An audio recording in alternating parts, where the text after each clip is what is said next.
Hello and welcome to Matt Loves Eurovision. It's my Eurovision 2026 Top 35 countdown. It's place number 13, Bulgaria, DARA, Bangaranga. Please do click the subscribe button, ring that notification bell and like, share and comment below. Now it's a sign of just how good I think this year's returning countries' entries are. It's taken us all the way up to 13 in my countdown before we've reached the first one. And I'd argue out of our three returnees, Bulgaria, Romania, Moldova, it's Bulgaria that has reached the highest achievement, finishing as runner-up in 2017. But they do have a remarkably uneven record at the contest. They had a 5th place back in 2007. That was followed by 6 non-qualifications, not continuous because they kept on joining in and leaving. Then in 2016, one of their returns, they came 4th, they came 2nd, 14th and 11th before another non-qualification in 2022 when we last saw them in the contest. So it's a bit of a roller coaster. So will DARA be going up or down on it? So Darina Nikolaeva Yotova, known anonymously as DARA, is a very well-known and established star in Bulgaria. She reached the final of the X Factor, Bulgaria, in 2015, and then launched her first debut single in 2016. And ever since then, she's had at least one single reach the Bulgarian top 10 in the charts every year. And 2016 and 2018 are the only years when she didn't get at least number one in the chart. Now, she took part in and won the Bulgarian National Artist Selection, a new show for Bulgaria, first time they've done a national selection since 2012, and a 3-song final after that she'd won to select her actual song. And the jury and the public vote both went for Bangaranga, and that's the song that she will be taking to Vienna. Now, I think it's safe to say that Bulgaria are back with a bang to Eurovision, or indeed a Bangaranga. It's an up-tempo dance pop number, though it does mix the tempo and the genre up through the song a bit, so you do get those moments of slowdown. And there's a real distinct sort of Bulgarian feel to this.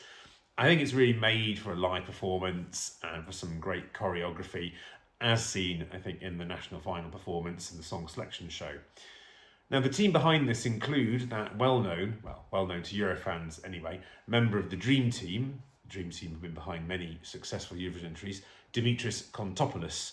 Now, he has been behind many Greek, Cypriot, Moldovan, and also other countries' entries in the past years.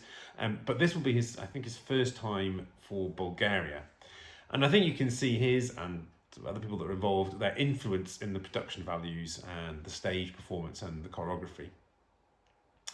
Now, my first thoughts when I heard this was, ooh, this is catchy, but it feels a bit messy, chaotic. But I really got into it in subsequent listens. And this was all without actually watching the national final performance, the video. And I think seeing that really sealed the deal for my enjoyment of this. As you can see and hear what an experienced and confident performer Dara is, and also how the changes of style and tempo work on the stage. Now, I'm not surprised that in the scoreboard app, this is pretty closely aligned with where I have this in my rankings.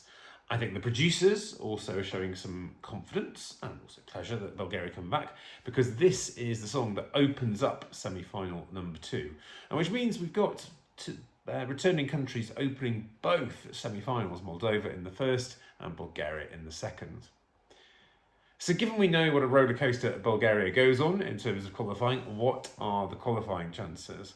Now, I would normally say that this feels like a definite qualifier, especially in the last 2 or 3 years when we've had televote only. The reason I held back is that, not for the fact that this is a super competitive semi, and we have this Jala from Cyprus in this semi, and it occupies a similar sort of vibe and tempo. Now, the scoreboard app seems confident enough that this is well within the top 10, but of course, remember the demographic of the scoreboard app. If you look at the betting odds, they too are looking pretty good in terms of qualification, and as you can see, very close to Cyprus. And my concern, and I say it's concern because I really do want this to get to the final, is a mix of it perhaps being just too early in the running order, where it can get slightly forgotten by some viewers and by televoters, the jury's being back, and I don't know whether I feel this is a super strong jury song. They can be a bit sniffy about the sort of ethno bops or ethno girly bops, and also the presence of Cyprus, which may take away some of the points away that might have otherwise gone. On the other hand, this has just so much spark about it. I really do hope this gets into the final, and we don't end up with what I would call a Sophie Maranova result, which was where Bulgaria had a cracking song that came 11th and just missed out on qualifying. I'm going to be keeping my fingers crossed for DARA. But let me know what you think. Do you like the song? Do you think it'll qualify? Let me know in the comments as always, and we'll see you soon.